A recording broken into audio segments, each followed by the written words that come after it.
Hi, loving souls. It's nice to talk to you again. Although we are always communicating inside. Anyway, I want to discuss something with you. I heard recently that some of you want to eat only one meal a day just because I said to you that I eat once a day. Please do not copy this because if you are still working in the bustling world, please do not be too hard on yourself. Eating one meal a day normally is for when you're in retreat, alone, or with some trusted friends. Otherwise, if you're still working very hard, every day, and then go home, you still need to take care of your people, your family, or your pet people, even your friends, relatives, then you should not. You can try, of course, for a while to see how you go. Okay? But do not force yourself thinking that it will make you become a Buddha quickly. It's not like that. Because how much you eat also depends on your merit in the past life or in this life. The venerated enlightened Buddha, he did not have much stress in those days because there was no pollution, no climate change to worry about. I mean, not that the Buddha worried about life and death, it's just that the enlightened people, enlightened ones, always care for others, not for themselves. Now, even when the Buddha was alive, he allowed his monks to take juice in the afternoon because at that time the Buddha himself and the monks ate only once a day around noon. And normally, afternoon they would not take food. They drank water, of course. You can do that also. But the Buddha expressly say that he allows his monks to take juice, all kinds of leaf juice, vegetable juice, and fruit juice. I will ask the team to print it out for you. But just a moment, maybe I can tell you. Okay, the Buddha's instruction is in the Mahavagga because there was one ascetic who came to the Buddha to invite him and his monks for a meal. At that time, it was too late already in the afternoon because the Buddha and the monk Sangha do not take any meal, any solid food after noontime. They normally eat only at around noon. So the ascetic Kenya made some juice and offered it to the Buddha. And the Buddha said to him, please distribute it to the monks, the bhikkhus. But then the bhikkhus were very worried because it was not the time to eat any food. So they declined. And then the Buddha say, oh, it's all right. It's all right. You can have it. And then after that, the ascetic Kenya served all the bhikkhus with the juice that he made until all of them were contented and wanted no more. Then, because of this occasion, the Buddha also delivered an instruction, addressed the bhikkhus, and said, I allow you, O bhikkhus, 8 kinds of drinkable things: mango syrup, and jambu syrup, and plantain syrup, and mocha syrup, and grape juice, and syrup made from the edible roots of the water lily, honey, and parusaka syrup. I allow you, O bhikkhus, the juice of all fruits, except the juice prepared from corn. I allow you, O bhikkhus, drinks prepared from all kinds of leaves, except drinks prepared from pot herbs. Pot herbs, I guess, are similar to like peppermint, yeah, or rosemary. And the Buddha continued to say, I allow you, O bhikkhus, drinks prepared from all flowers, except licorice juice. I allow you or Bhikkhus the use of the juice of the sugar cane. All these are the juices that the Buddha allowed his monks to drink, though it's already past noontime.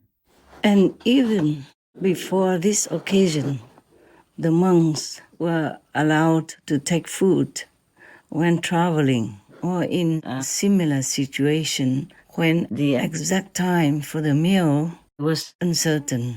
So in the case that you really consider to take the one meal course per day, then please be advised by the Buddha instruction as I have told you.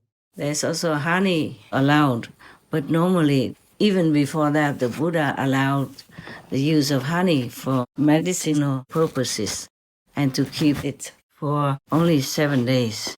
I don't take any of the juices. I really did maybe a couple of times in my lifetime.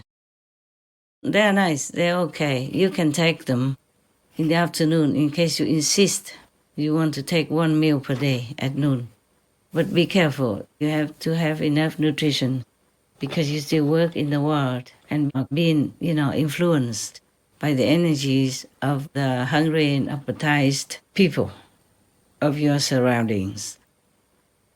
Now, in case you think by being an ascetic or eating only once a day, you will become a Buddha, it's not like that, okay? You also need to eat according to your assigned karma of this lifetime. I did it myself too. I also was vegetarian for some time, and it worked until heaven stopped me, as it is not useful for my spiritual work. Namely, through more food-related karma, more blessing will be for the world.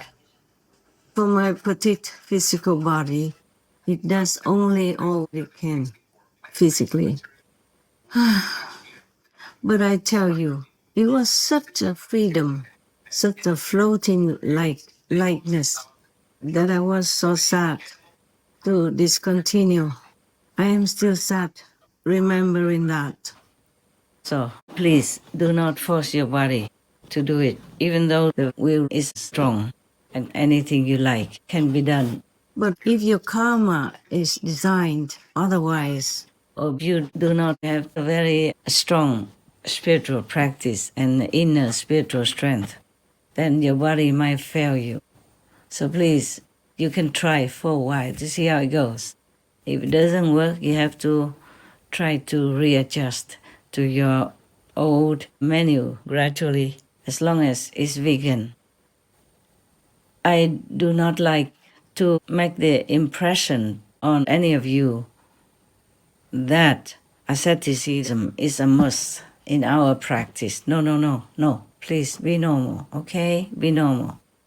Enjoy whatever you can afford and in your life. So many things you have avoided already, and I'm very grateful for that. So try to be moderate in all things, okay? Yes. Asceticism in itself doesn't bring you much. I have to tell you honestly. The main point is that you practice the right meditation and way of life. You have to be imparted a meditation method by a real enlightened and capable master who has tremendous power. So she can give it to anyone that has the fortune to encounter him or her and ask for this greatest of all favors on earth and in the universe. That is the initiation by grace for enlightenment. You see, because spiritual enlightenment is something inside of your real being. It's not from the outer garment, which is the body that houses your soul. Now, suppose, the electric cable is very beautiful and well taken care of, but there is no connection to the electric source, then the light will not brighten up. And any other instrument that needs electricity will not work it has to be connected with the power of electricity.